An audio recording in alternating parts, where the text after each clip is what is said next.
Hytale just released a brand new blog post filled with information about launch pads, player-owned islands, and we even have some more shots of the new engine. With an even bigger update around the corner and a chance to talk to the team live on this channel on December 14th, it's starting to feel like Hytale season once again. The technical explainer is titled Powering Up with Launch Pads, How Collaboration Boosts Development. And it's important to remember that this is now our second technical explainer, which is not the same as the development updates that we're used to getting every 6 months. These posts seem to pair nicely with those bigger updates, but tend to dive more into detailed system breakdowns, code, and the complexities behind Hytale's custom engine. This one focuses a lot on the team's ability to collaborate together. Going from a very small indie team to over 150 people is a big step up, and it wasn't easy for them, now having many different departments that need to talk and work together cohesively to complete their goals. One such example of that was creating these launch pads, which we will jump into in a moment, but before that, they specifically mentioned that this post mostly highlights the efforts from one of the gameplay teams. This one consisting of 3 engineers, one being Anna, who wrote this post, 2 tech designers, 2 quality analysts, and 1 producer. And this team is, quote, responsible for the gameplay surrounding the player experience within the main Hytale capital and, get this, on player islands. This is a really packed quote, so let's just break it down quickly. First, it shows that the team are very much actively working on the multiplayer experiences. In fact, this whole team seems dedicated to it, which is a very good sign. Hytale isn't just a one-and-done adventure mode story, it's also going to be a living, evolving ecosystem of user-generated content after launch. Which means that all the more work needs to go into places like the capital and the minigames to ensure the engine stands the test of time. The Hytale capital is the central hub for the multiplayer experience, which we've known for some time, but are yet to really see. However, this is the first time that we've ever heard mention of player islands. Now, the most likely comparison this draws to is Hypixel's Skyblock's player islands, or private islands, which are found on their Minecraft server. We also know that this hub, this capital, will definitely take some inspiration from that server, as we've already seen with certain classic minigames being teased before, and a number of market stalls and buildings suggesting that this is a very interactive environment. So from all this, we can probably deduce that these player islands will be our own private areas, unique to each individual player and slightly separated from the more social capital island.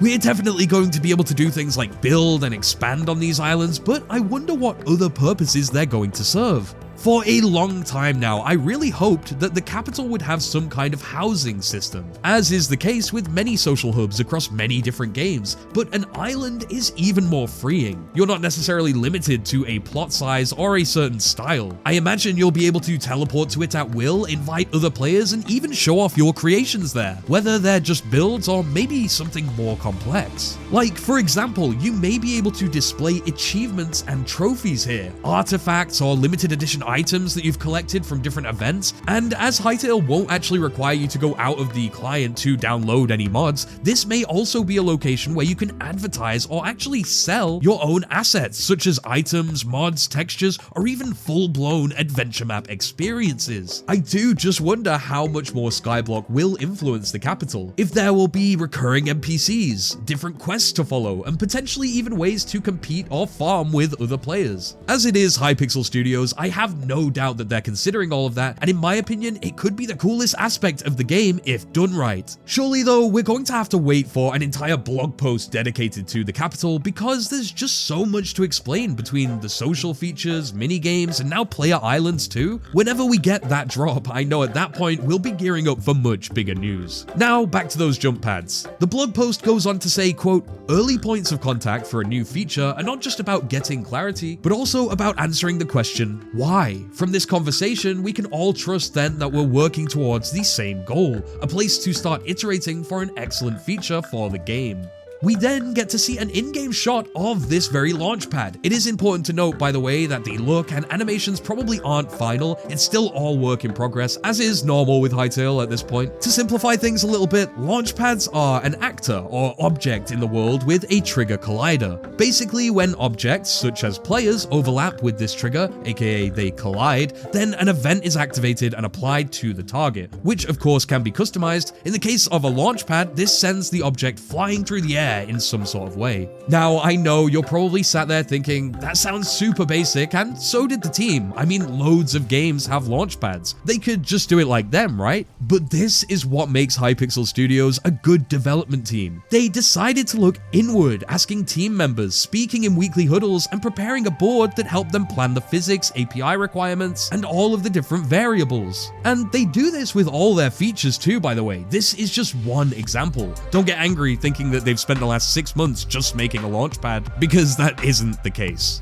No, far from it. Actually taking the time to do this, to question such an assumedly simple feature, led them to actually, quote, alter what would be configurable for tech design and how the trigger would work for the initial development, which began as a raycast and turned into using trigger volumes within the engine. On top of this, they continually looped back in with designers and different key team members who had made suggestions or raised concerns to ensure that they finalized a feature that was right for everyone. So let's get nerdy about launchpads real quick. If you've ever used them in a game, you'll know there's roughly 3 types of behavior: directly shooting a player to a determined point or location, pads that just propel you in the direction you're already traveling when you touch it, or pads that launch you in a specific direction regardless of what direction you touch it from. As Hytale will have dynamic movement, and these launch pads exist in their multiplayer environment, which we've of course mentioned is called Decapital, it means a lot of things need to be spelled out so that the server knows exactly what to do. For example, the launch pad may have a component for overriding a player's current velocity so that it can be replaced with a launch force, a component for the actual direction of the launch, or to detect the player's current direction and use that to determine the direction of the launch. There's even mention of being able to change the max height a launch pad sends a player to, although in the image we're given, this is noted as quite difficult due to the dynamic movement system. We even get this gif of a player POV in the new engine, the first time we've ever seen this, running at a launch pad and jumping up. Now, this is a gif, and the team are clearly keeping their cards close as render distance is really low, with fog blocking almost all of the horizon and only a few trees scattered around. No secret mobs, no Easter eggs to be found, unfortunately. But luckily, we don't need to worry about the quality here. When asked if this footage is an indicator of how the rendering in the new engine actually looks, John, the game director for Hytale, said, "Hold that question for just a bit longer," meaning this is something they're going to cover in the winter development update, which is due any day now. This also being confirmed by John in a follow-up tweet. Now, a vital part of launchpads, as mentioned, is that they're on the capital server, which means they are dictated largely by what movements the server itself detects. Quote, "A physical impulse must be applied by the server, and the velocity and launch vector is calculated and resolved there. The actual client itself then follows suit, running those same calculations. This physics impulse that triggers the whole sequence of events can only be known at the time of launch because there are different types of launch pads, some aimed in a different direction and some requiring player data like their forward movement speed to actually calculate how much launch force it applies to the player in that moment. I know we're going into a lot of detail here, but honestly, they broke it down in a way that's really understandable, and it'll make sense why they did this soon. You see, the gameplay team had to work closely with the characters, camera, and control team, CCC, who helped them identify several networking bugs when actually trying to implement the pads, which then opened up an even bigger conversation about detecting server movement, predicting it, and applying impulses. This meant that they then had to get the core tech team involved, as they're the ones that deal with all the communication between the server and client. And due to all of this, because they initially questioned how to efficiently develop launch pads, they were actually able to improve the overall movement prediction networking of the entire server and work through a number of bugs. In fact, it even led to a more player-focused design outlook overall on things like server instances. It opened up, quote, "a whole other tangential tooling workflow," as the team put it. But basically, that means that the server is going to work much better at launch because they asked these questions. The team then lightly confirms Lua scripting in this next part, which is definitely going to make any Roblox developers pretty happy, as that's the language that they use. And using Lua, they actually built an API to help their designers come in and identify different components and configurations. This API effectively allowed designers to change basic settings without needing to know how to write code. It makes it really easy to do things like change direction, whether it uses characters' forward direction, deciding how strong the force is, or if character velocity is overridden. You can even change the conditions based on what object triggers the launch pad, say an NPC or mob compared to a player,